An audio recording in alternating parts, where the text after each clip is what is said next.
There are prosecutors all over the country that are not going after these low-level offenses, which is why you see all this shoplifting and stuff, and that they have reasons for it that go to an imbalance of prosecutions on lower socioeconomic levels.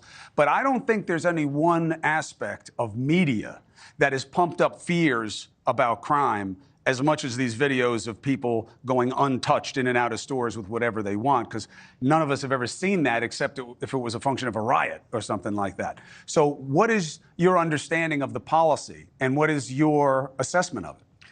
So, you know, I've been around for the defund the police movement, and I've watched the bail argument about no cash bonds or all of that. You know, I don't agree with a lot of those things, having sat at the front seat and watched a lot of this play out, right? So let's talk about cash bonds. Mind you, there's always going to be a segment of a population that's going to be affected negatively. That's just, it's a lot of people in a lot of systems. But you have to have a way to get people to court. So when someone offers me another alternative other than the bail system that we have, I'm willing to look at it. But you can't just discount what has been going on for a long time without really understanding how it all interplays.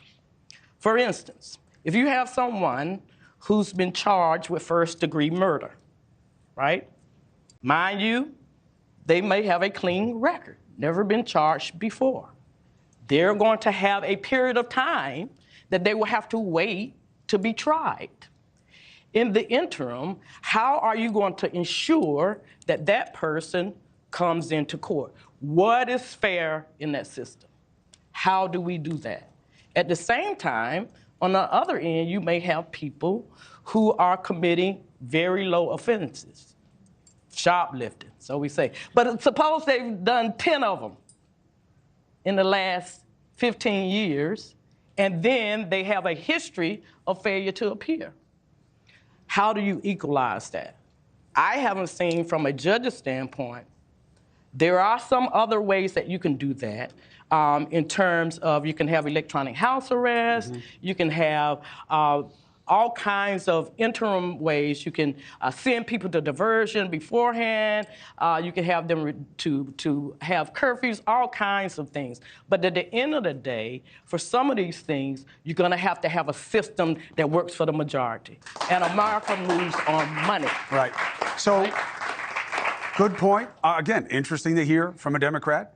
Because this is largely a Democrat policy. The obvious criticism was that judges had all their discretion taken away. They're hearing the complaints, but the laws haven't changed even in a state like New York. And yes, my brother was governor here. My father was governor here also. My brother was there when they were doing these bail reforms. They know they're a problem, but they're not fixing them. What does that tell you? Politics can poison the idea of solving a problem. Why? Because if you change your position in politics, that's seen as a crime as well. Hey, thank you for watching. Please go to newsnationnow.com, newsnationnow.com, and you can find NewsNation on your television provider. And don't forget to click the red subscribe button down below. Then you will get more of NewsNation's fact-driven coverage.